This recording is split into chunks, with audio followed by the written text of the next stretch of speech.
Hello and warm welcome ones again PLT educator ਦੇ ਅੱਜ ਦੇ ਇਸ ਵੀਡੀਓ ਸੈਸ਼ਨ ਦੇ ਵਿੱਚ ਇੱਕ ਵਾਰ ਫੇਰ ਤੋਂ ਮੈਂ ਰਾਜੀਵ ਸ਼ਰਮਾ ਤੁਹਾਡਾ ਸਾਰਿਆਂ ਦਾ ਬਹੁਤ ਸਵਾਗਤ ਕਰਦਾ ਹਾਂ। ਮੇਰੇ ਵੱਲੋਂ ਤੁਹਾਨੂੰ ਸਾਰਿਆਂ ਨੂੰ ਪਿਆਰ ਭਰੀ ਸਤਿ ਸ਼੍ਰੀ ਅਕਾਲ ਤੇ ਜੀ ਆਇਆਂ ਨੂੰ। ਅੱਜ ਦੀ ਜੋ ਵੀਡੀਓ ਹੈ ਇਹ ਵੀਕਲੀ ਪ੍ਰੈਕਟਿਸ ਸ਼ੀਟ 11 ਤੇ ਆਧਾਰਿਤ ਹੈ ਤੁਹਾਡੇ ਸਾਇੰਸ ਵਿਸ਼ੇ ਤੇ ਜਮਾਤ ਹੈ 8ਵੀਂ।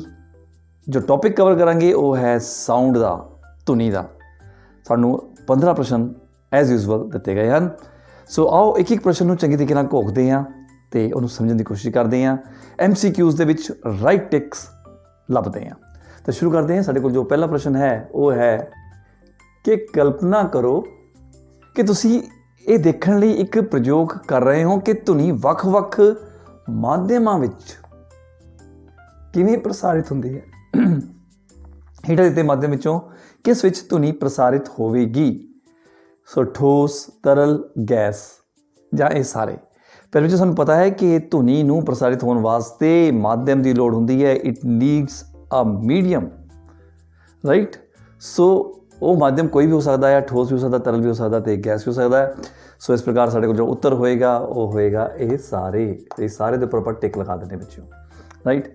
ਅਗਲਾ ਪ੍ਰਸ਼ਨ ਸਾਡੇ ਕੋਲ ਹੈ ਕਿ ਜਮਾਤ ਨੂੰ ਮਨੁੱਖਾਂ ਵਿੱਚ ਆਵਾਜ਼ ਪੈਦਾ ਕਰਨ ਵਾਲੇ ਅੰਗਾਂ ਸੰਬੰਧੀ ਪੜ੍ਹਾਉਂਦੇ ਸਮੇਂ ਅਧਿਆਪਕ ਨੇ ਸਮਝਾਇਆ ਕਿ ਮਨੁੱਖੀ ਸਰੀਰ ਦਾ ਕਿਹੜਾ ਅੰਗ ਆਵਾਜ਼ ਪੈਦਾ ਕਰਨ ਵਿੱਚ ਮਹੱਤਵਪੂਰਨ ਰੋਲ ਅਦਾ ਕਰਦਾ ਹੈ। ਸੋ ਹੇਠ ਲਿਖਿਆਂ ਵਿੱਚੋਂ ਉਸ ਅੰਗ ਦੀ ਪਛਾਣ ਕਰੋ। ਸੋ ਪਿਆਰੇ ਬੱਚਿਓ, ਸਾਡੇ ਕੋਲ ਜੋ ਫਸਟ ਆਪਸ਼ਨ ਹੈ ਉਹ ਰਾਈਟ ਆਪਸ਼ਨ ਹੈ, ਕੰਠ ਪਿਟਾਰੀ, ਲੈਰਿੰਗਸ। ਠੀਕ ਹੈ ਜੀ। ਸੋ ਇੱਥੇ ਆਪਾਂ ਟਿਕ ਕਰਦੇ ਨੇ ਲੈਰਿੰਗਸ 'ਤੇ। ਸੋ ਲੈਰਿੰਗਸ ਇੰਗਲਿਸ਼ ਦੇ ਵਿੱਚ ਅਤੇ ਕੰਠ ਪਿਟਾਰੀ ਵਾਕ ਯੰਤਰ ਕਹਿੰਦੇ ਹੈਗੇ ਪੰਜਾਬੀ ਦੇ ਵਿੱਚ। ਅਗਲਾ ਪ੍ਰਸ਼ਨ ਨੰਬਰ 3। ਸੋ ਪ੍ਰਸ਼ਨ 3 ਹੈ ਕਿ ਤੁਸੀਂ ਮਨੁੱਖੀ ਸੁਰ ਤੰਦਾਂ ਵੋਕਲ ਕਾਰਡ ਦਾ ਇੱਕ ਮਾਡਲ ਤਿਆਰ ਕਰ ਰਹੇ ਹੋ। ਮਰਦਾਂ ਵਿੱਚ ਸੁਰ ਤੰਦਾਂ ਦੀ ਔਸਤ ਲੰਬਾਈ ਦੇ ਆਧਾਰ 'ਤੇ ਤੁਸੀਂ ਆਪਣੇ ਮਾਡਲ ਲਈ ਕਿਹੜੀ ਲੰਬਾਈ ਦੀ ਵਰਤੋਂ ਕਰੋਗੇ ਪਿਆਰੇ ਬੱਚਿਓ। ਸੋ ਇਹਦੇ ਲਈ ਅਸੀਂ 15 ਮਿਲੀਮੀਟਰ ਹੈ ਉਸ ਦੀ ਵਰਤੋਂ ਕਰਾਂਗੇ, ਰਾਈਟ। ਸੋ 15 ਮਿਲੀਮੀਟਰ ਜਿਹੜਾ ਆ this is the right option. ਪ੍ਰਸ਼ਨ ਸਾਡੇ ਕੋਲ ਹੈ ਚੌਥਾ ਪ੍ਰਸ਼ਨ ਵਿੱਚ ਅਸੀਂ ਪਛਾਣਨਾ ਆ ਕਿ ਇਹ ਜੋ ਇਹ ਲਿਖਿਆ ਵਿੱਚ ਨਿਮਨਲਿਖਤ ਚਿੱਤਰ ਦੀ ਪਛਾਣ ਕਰਨੀ ਹੈ, ਰਾਈਟ। ਸੋ ਇਸ ਚਿੱਤਰ ਦੀ ਪਛਾਣ ਕਰਨੀ ਹੈ ਕਿ ਕੀ ਇਹ ਪੈਂਡੂਲਮ ਹੈ, ਕੀ ਇਹ ਸੁਰਤੰਦ ਹੈ, ਕੀ ਇਹ ਟਿਊਨਿੰਗ ਫੋਕ ਹੈ ਜਾਂ ਕੰਪਾਸ ਹੈ। ਠੀਕ ਹੈ। ਸੋ ਪਿਆਰੇ ਬੱਚਿਓ, ਜੋ ਪੈਂਡੂਲਮ ਹੈ ਇਹ ਉਸ ਨੂੰ ਵੀ ਦਰਸਾ ਰਿਹਾ ਹੈ ਔਰ ਈਵਨ ਜਿਹੜਾ ਟਿਊਨਿੰਗ ਫੋਰਕ ਹੈ ਜੋ ਇਸ ਟਾਈਪ ਦਾ ਹੁੰਦਾ ਹੈਗਾ ਆ। ਤਾਂ ਪੈਨ ਯੂਜ਼ ਕਰ ਲੈਂਦਾ ਮੈਂ।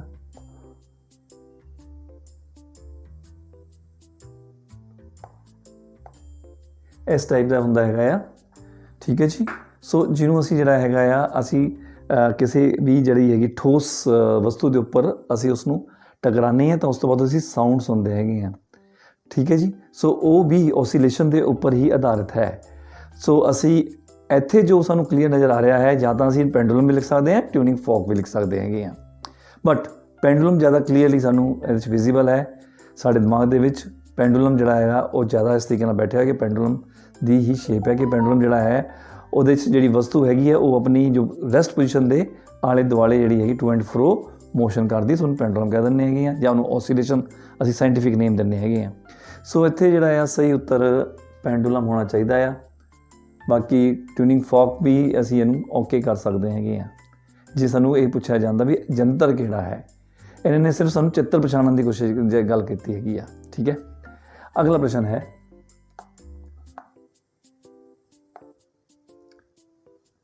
ਪ੍ਰਸ਼ਨ ਇਹ ਹੈ ਕਿ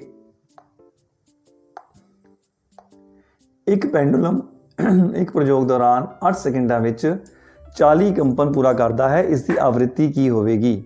ਸੋ ਪਿਆਰੇ ਬੱਚਿਓ, ਜੋ ਫ੍ਰੀਕੁਐਂਸੀ ਹੈ ਜਾਂ ਆਵਿਰਤੀ ਕਹਿ ਦਈਏ, ਆਵਿਰਤੀ ਕੀ ਹੁੰਦੀ ਹੈਗੀ ਹੈ ਕਿ 1 ਸੈਕਿੰਡ ਵਿੱਚ ਡੋਲਨਾਂ ਦੀ ਗਿਣਤੀ, ਓਸੀਲੇਸ਼ਨਸ ਪਰ ਸੈਕਿੰਡ। ਸੋ ਸਾਡੇ ਕੋਲ ਇੱਥੇ ਜੋ ਓਸੀਲੇਸ਼ਨਸ ਹੈ, ਜੋ ਵਾਈਬ੍ਰੇਸ਼ਨਸ ਨੇ ਉਹ 40 ਦਿੱਤੀਆਂ ਹਨ, ਰਾਈਟ, ਪਰ 8 ਸੈਕਿੰਡਸ। ਸੋ ਫ੍ਰੀਕੁਐਂਸੀ ਕੀ ਹੋਏਗੀ, ਫ੍ਰੀਕੁਐਂਸੀ ਹੋਏਗੀ ਅਸੀਂ ਪਰ ਸੈਕਿੰਡ ਪਤਾ ਕਰਨੀ ਹੈਗੀ ਆ, ਰਾਈਟ। सो 40/8 क्योंकि 8 सेकंड्स है ना, तो पर सेकंड वास्ते 40 ਨੂੰ 8 ਨਾਲ ਭਾਗ ਕਰ ਦੇਵਾਂਗੇ ਅਸੀਂ, ਸਾਡੇ ਕੋਲ 5 ਆ ਜਾਏਗਾ। सो फ्रीक्वेंसी हो जाएगी 5 hertz, right. So this is the right answer, option number 4 is the right option. Okay, so प्रश्न साढ़े कोल 6 है कि ਤੁਹਾਨੂੰ ਇੱਕ ਪ੍ਰਯੋਗ ਵਿੱਚ ਇੱਕ ਤਰੰਗ ਦੇ ਆयाम ਨੂੰ ਮਾਪਣ ਲਈ ਕਿਹਾ ਜਾਂਦਾ ਹੈ। ਸੋ ਆयाम ਨੂੰ ਰਿਕਾਰਡ ਕਰਨ ਲਈ ਤੁਸੀਂ ਕਿਹੜੇ ਢੁਕਵੇਂ SI ਯੂਨਿਟ ਦੀ ਵਰਤੋਂ ਕਰੋਗੇ। ਸਾਡੇ ਕੋਲ ਜੋ ਆਪਸ਼ਨਸ ਹਨ ਸੈਂਟੀਮੀਟਰ, ਮੀਟਰ, ਕਿਲੋਮੀਟਰ ਤੇ ਮਿਲੀਮੀਟਰ। ਸੋ ਅਸੀਂ ਮੀਟਰ ਦੀ ਚੋਣ ਕਰਾਂਗੇ, ਠੀਕ ਹੈ। ਅਗਲਾ ਪ੍ਰਸ਼ਨ ਸਾਡੇ ਕੋਲ ਹੈ ਪ੍ਰਸ਼ਨ ਨੰਬਰ 7। ਕਲਾਸ ਪ੍ਰਦਰਸ਼ਨ ਦੌਰਾਨ ਤੁਹਾਨੂੰ ਤਰੰਗ ਦੇ ਆਵਰਤ ਕਾਲ ਅਤੇ ਇਸ ਦੀ ਆਵਰਤੀ ਦੇ ਸੰਬੰਧ ਦੀ ਵਿਆਖਿਆ ਕਰਨ ਲਈ ਕਿਹਾ ਜਾਂਦਾ ਹੈ। ਇਸ ਸੰਬੰਧ ਨੂੰ ਸਮਝਾਉਣ ਲਈ ਫਾਰਮੂਲੇ ਦੀ ਪਛਾਣ ਕਰੋ। ਫਿਰ ਵਿੱਚੋਂ ਸਿੰਪਲ ਜੀ ਗੱਲ ਹੈ ਕਿ ਆਵਰਤੀ ਕੀ ਹੁੰਦੀ ਹੈਗੀ ਹੈ। ਆਵਰਤੀ ਇਹ ਹੁੰਦੀ ਹੈਗੀ ਹੈ ਕਿ 1 ਸੈਕਿੰਡ ਦੇ ਵਿੱਚ ਡੋਲਣਾ ਦੀ ਗਿਣਤੀ, ਠੀਕ ਹੈ, ਓਸੀਲੇਸ਼ਨਸ ਪਰ ਸੈਕਿੰਡ। ਤੇ ਜਿਹੜਾ ਆਵਰਤ ਕਾਲ ਹੈ ਜਾਂ ਟਾਈਮ ਪੀਰੀਅਡ ਹੈ ਉਹ ਉਹਦਾ ਉਲਟ ਹੁੰਦਾ ਹੈਗਾ ਆ, ਠੀਕ ਹੈ ਜੀ। ਸੋ ਜੇ ਹੁਣ ਆਪਾਂ ਫ੍ਰੀਕੁਐਂਸੀ ਦੀ ਗੱਲ ਕਰਦੇ ਹਾਂ, ਅਸੀਂ ਫ੍ਰੀਕੁਐਂਸੀ ਨੂੰ ਆਪਾਂ ਇੱਦਾਂ ਲਿਖਦੇ ਹੈਗੇ, ਫ੍ਰੀਕੁਐਂਸੀ 1 ਸੈਕਿੰਡ ਦੇ ਵਿੱਚ ਡੋਲਣਾ ਦੀ ਗਿਣਤੀ। ਸੋ ਇਸ ਨੂੰ ਅਸੀਂ 1/T ਲਿਖ ਦੇਣਾ ਹੈਗਾ, ਮਤਲਬ ਟਾਈਮ ਪੀਰੀਅਡ ਤੇ ਫ੍ਰੀਕੁਐਂਸੀ ਹਮੇਸ਼ਾ ਉਲਟ ਹੁੰਦੀ ਹੈਗੀ ਆ। ਜੇ ਟਾਈਮ ਪੀਰੀਅਡ ਦੀ ਗੱਲ ਕਰੀਏ, ਜੋ ਟਾਈਮ ਪੀਰੀਅਡ ਹੈ ਉਹ ਹੋਏਗਾ 1/F, ਰਾਈਟ। ਓਕੇ, ਸੋ ਇੱਥੇ ਸਾਡੇ ਕੋਲ ਕੀ ਹੈ T ਇਜ਼ 1/F ਹੈ ਦਿੱਤਾ ਹੈ ਕਿਤੇ, ਯੈਸ। ਸੋ ਆਪਸ਼ਨ ਨੰਬਰ ਜਿਹੜੇ ਸਾਡੇ ਕੋਲ ਹੈ 3 is the right option. So option 3 is your right option. ਪ੍ਰਸ਼ਨ 8 ਹੈ ਕਿ ਇੱਕ ਵਿਗਿਆਨ ਪ੍ਰਦਰਸ਼ਨੀ ਵਿੱਚ ਧੁਨੀ ਦੀ ਪ੍ਰਕਿਰਤੀ ਦੀ ਵਿਆਖਿਆ ਕਰਦੇ ਹੋਏ ਹੇਠਾਂ ਦਿੱਤੇ ਕਥਨਾਂ ਵਿੱਚੋਂ ਕਿਹੜਾ ਧੁਨੀ ਲਈ ਸਹੀ ਪ੍ਰਤੀਤ ਹੁੰਦਾ ਹੈ। ਸਭ ਤੋਂ ਪਹਿਲਾਂ ਦੱਸਿਆ ਗਿਆ ਹੈ ਕਿ ਧੁਨੀ ਊਰਜਾ ਦਾ ਇੱਕ ਰੂਪ ਹੈ, ਬਿਲਕੁਲ ਸਹੀ ਹੈ। ਧੁਨੀ ਨੂੰ ਪ੍ਰਸਾਰਣ ਲਈ ਮਾਧਿਅਮ ਦੀ ਲੋੜ ਹੈ, ਬਿਨਾਂ ਮਾਧਿਅਮ ਦੇ ਇਹ ਜਿਹੜਾ ਹੈਗਾ ਪ੍ਰਸਾਰਣ ਨਹੀਂ ਹੋ ਸਕਦਾ। ਸੋ ਆਵਾਜ਼ ਕੰਪਨ ਦੁਆਰਾ ਪੈਦਾ ਹੁੰਦੀ ਹੈ, ਸਹੀ ਹੈ ਜੀ। ਤਾਂ ਉੱਤਰ ਹੋਏਗਾ ਇਹ ਸਭ, ਠੀਕ ਹੈ ਜੀ, all of these. Next question ਸਾਡੇ ਕੋਲ ਹੈ, ਕਲਪਨਾ ਕਰੋ ਕਿ ਤੁਸੀਂ ਚੰਦਰਮਾ ਤੇ ਇੱਕ ਪੁਲਾੜ ਯਾਤਰੀ ਹੋ। ਤੁਸੀਂ ਕੋਈ ਆਵਾਜ਼ ਕਿਉਂ ਨਹੀਂ ਸੁਣ ਸਕੋਗੇ? ਕਿਉਂ ਨਹੀਂ ਸੁਣ ਸਕੋਗੇ? ਕਿਉਂਕਿ ਉੱਥੇ ਵਾਯੂਮੰਡਲ ਹੀ ਨਹੀਂ ਹੈ। ਚੰਦਰਮਾ ਤੇ ਵਾਯੂਮੰਡਲ ਦੀ ਅਣਹੋਂਦ ਕਾਰਨ, ਠੀਕ ਹੈ ਜੀ। ਸੋ ਇੱਥੇ ਉੱਤਰ ਹੋਏਗਾ ਆਪਸ਼ਨ 2। ਪ੍ਰਸ਼ਨ 10 ਵੱਲ ਵਧਦੇ ਹਾਂ ਜੀ। ਸੋ ਸਾਡੇ ਕੋਲ ਕੁਐਸਚਨ ਨੰਬਰ 10 ਹੈ, ਤੁਸੀਂ ਵੱਖ-ਵੱਖ ਮਾਧਿਅਮਾਂ ਵਿੱਚ ਧੁਨੀ ਦੀ ਗਤੀ ਤੇ ਇੱਕ ਪ੍ਰਯੋਗ ਕਰ ਰਹੇ ਹੋ। ਤੁਸੀਂ ਹੇਠਾਂ ਦਿੱਤੇ ਮਾਧਿਅਮ ਵਿੱਚੋਂ ਕਿਸ ਵਿੱਚ ਆਵਾਜ਼ ਦੀ ਗਤੀ ਸਭ ਤੋਂ ਵੱਧ ਹੋਣ ਦੀ ਉਮੀਦ ਕਰੋਗੇ? ਸੋ ਫਿਰ ਵਿੱਚੋਂ ਤੁਹਾਨੂੰ ਪਤਾ ਹੈ ਕਿ ਧੁਨੀ ਜਿਹੜੀ ਹੈਗੀ ਆ ਉਹਦਾ ਸੰਚਾਰ ਜਿਹੜਾ ਹੈਗਾ ਆ ਉਹਦੇ ਠੋਸ ਦੇ ਵਿੱਚ, ਤਰਲ ਦੇ ਵਿੱਚ ਤੇ ਗੈਸਾਂ ਵਿੱਚ ਸਾਰਿਆਂ 'ਚ ਹੁੰਦਾ ਹੈਗਾ ਆ, ਰਾਈਟ। ਸੋ ਹੁਣ ਜੇ ਇਹ ਪੁੱਛਿਆ ਹੈਗਾ ਕਿ ਕਿਸ ਵਿੱਚ ਸਭ ਤੋਂ ਵੱਧ ਗਤੀ ਹੋਏਗੀ, ਤਾਂ ਸਭ ਤੋਂ ਵੱਧ ਗਤੀ ਜਿਹੜੀ ਹੈਗੀ ਉਸਦੀ ਉਹ ਹੋਏਗੀ, ਸਭ ਤੋਂ ਤੇਜ਼ ਉਸ ਨੇ ਟਰੈਵਲ ਕਰਨਾ ਹੈ ਠੋਸ ਪਦਾਰਥਾਂ ਦੇ ਵਿੱਚ, ਠੀਕ ਹੈ ਜੀ। ਸੋ ਠੋਸ ਪਦਾਰਥਾਂ 'ਚ। ਨੈਕਸਟ ਕੁਐਸਚਨ ਹੈ ਸਾਡੇ ਕੋਲ,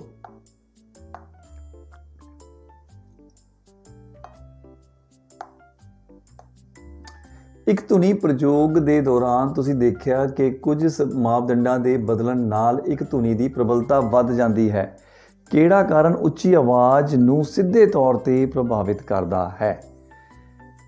ਕਿਹੜਾ ਕਾਰਨ ਉੱਚੀ ਆਵਾਜ਼ ਨੂੰ ਸਿੱਧੇ ਤੌਰ ਤੇ ਪ੍ਰਭਾਵਿਤ ਕਰਦਾ ਹੈ? ਜਿੰਨਾ ਵੱਡਾ ਆयाम ਉਨੀ ਉੱਚੀ ਆਵਾਜ਼, ਸਿੰਪਲ ਜੀ ਗੱਲ ਆ। ਤਾਂ ਇਸ ਪ੍ਰਕਾਰ ਅਸੀਂ ਆਪਸ਼ਨ 2 ਤੇ ਟਿਕ ਕਰਾਂਗੇ ਜੀ, ਆयाम ਤੇ ਐਂਪਲੀਟਿਊਡ। ਪ੍ਰਸ਼ਨ 12, ਵਿਦਿਆਰਥੀਆਂ ਦਾ ਇੱਕ ਸਮੂਹ ਮਨੁੱਖੀ ਸੁਣਨਯੋਗ ਧੁਨੀ ਸੀਮਾ ਤੋਂ ਹੇਠਾਂ ਦੀਆਂ ਆਵਾਜ਼ਾਂ ਦੀ ਜਾਂਚ ਕਰ ਰਿਹਾ ਹੈ। 20 ਹਰਟਜ਼ ਤੋਂ ਘੱਟ ਆਵਰਤੀ ਵਾਲੀਆਂ ਆਵਾਜ਼ਾਂ ਨੂੰ ਡੈਸ਼ ਕਿਹਾ ਜਾਂਦਾ ਹੈ। ਜੇ 20 ਹਰਜ਼ ਤੋਂ ਘੱਟ ਆਵਰਤੀ ਵਾਲੀ ਆਵਾਜ਼ ਹੈ ਉਸ ਨੂੰ ਨੀਮ ਧੁਨੀ ਕਿਹਾ ਜਾਂਦਾ ਹੈਗਾ ਆ, ਇਨਫਰਾਸੋਨਿਕ, ਰਾਈਟ। ਸੋ ਇੱਥੇ ਅਸੀਂ ਆਪਸ਼ਨ 3 ਨੂੰ ਟਿਕ ਕਰਾਂਗੇ ਜੀ। ਪ੍ਰਸ਼ਨ 13,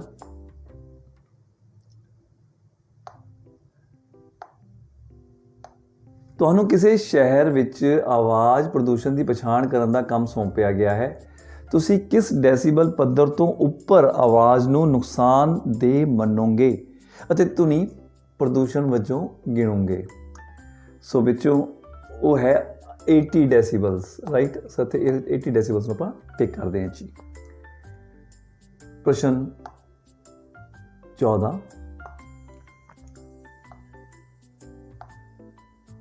ਕਿ ਇੱਕ ਮੱਛਰ ਆਲੇ ਦੁਆਲੇ ਗੂੰਜ ਰਿਹਾ ਹੈ ਅਤੇ ਤੁਸੀਂ ਜਾਣਦੇ ਹੋ ਕਿ ਇਹ 400 ਕੰਪਨ ਪ੍ਰਤੀ ਸੈਕਿੰਡ ਤੇ ਆਪਣੇ ਖੰਭਾਂ ਨੂੰ ਫਲੈਪ ਕਰ ਰਿਹਾ ਹੈ। ਸੋ ਕੰਪਨ ਦਾ ਆਵਰਤ ਕਾਲ ਕਿੰਨਾ ਹੈ? ਸਹੀ ਵਿਕਲਪ ਚੁਣਨਾ ਹੈ। ਸੋ ਪਿਆਰੇ ਬੱਚਿਓ, ਅਸੀਂ ਪਹਿਲਾਂ ਵੀ ਕਰ ਚੁੱਕੇ ਹਾਂ, ਤੁਹਾਨੂੰ ਦੱਸਿਆ ਹੈਗਾ ਆ ਕਿ ਜੋ ਆਵਰਤੀ ਹੈ ਉਹ ਆਵਰਤ ਕਾਲ ਦੇ ਜਸਟ ਉਲਟ ਹੁੰਦੀ ਹੈਗੀ ਆ। ਸੋ ਜੋ ਆਵਰਤੀ ਹੈ, ਜੋ ਸਾਨੂੰ ਇੱਥੇ ਫ੍ਰੀਕੁਐਂਸੀ ਦਿੱਤੀ ਹੋਈ ਹੈ, ਉਹ ਕਿੰਨੀ ਹੈਗੀ ਹੈ?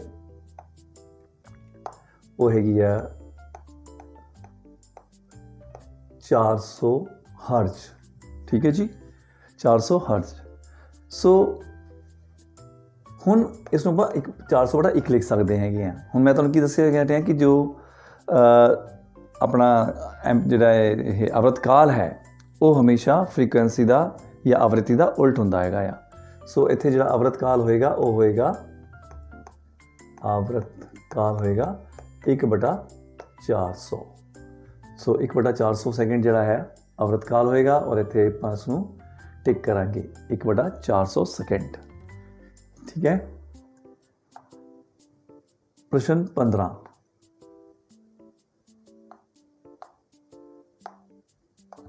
ਹੇਠ ਦੇ ਸੰਗੀਤ ਯੰਤਰਾਂ ਵਿੱਚੋਂ ਕਿਸ ਦੀ ਧੁਨੀ ਵਿੱਚ ਤਿੱਖਾਪਨ ਜ਼ਿਆਦਾ ਹੈ?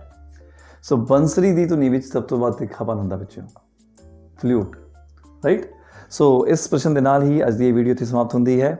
ਉਮੀਦ ਕਰਦਾ ਕਿ ਜਿੰਨੇ ਵੀ ਪ੍ਰਸ਼ਨ ਸਨ, 15 ਪ੍ਰਸ਼ਨ ਆਏ ਸਨ ਇਸ ਪ੍ਰੈਕਟਿਸ ਸ਼ੀਟ ਦੇ ਵਿੱਚ, ਤੇ ਤੁਸੀਂ ਚੰਗੀ ਤਰੀਕੇ ਨਾਲ ਉਸ ਨੂੰ ਸਮਝ ਗਏ ਹੋਵੋਗੇ, ਰਾਈਟ। ਔਰ ਇਨ ਕੇਸ ਤੁਹਾਨੂੰ ਕੋਈ ਸਮੱਸਿਆ ਆ ਰਹੀ ਹੈ ਜਾਂ ਤੁਸੀਂ ਚਾਹੁੰਦੇ ਹੋ ਕਿ ਇਸ ਤੋਂ ਬੈਟਰ ਹੋ ਸਕਦਾ ਸੀਗਾ, ਤੁਸੀਂ ਮੈਨੂੰ ਫੀਡਬੈਕ ਜ਼ਰੂਰ ਭੇਜਣਾ ਕਮੈਂਟ ਬਾਕਸ ਦੇ ਵਿੱਚ, ਰਾਈਟ। ਸੋ ਜਦ ਤੱਕ ਨਵੀਂ ਵੀਡੀਓ ਆਉਂਦੀ ਹੈ ਪ੍ਰੈਕਟਿਸ ਸ਼ੀਟ 12 ਦੇ ਨਾਲ, till then I wish you all the very best and happy learning. Thank you very much for watching this.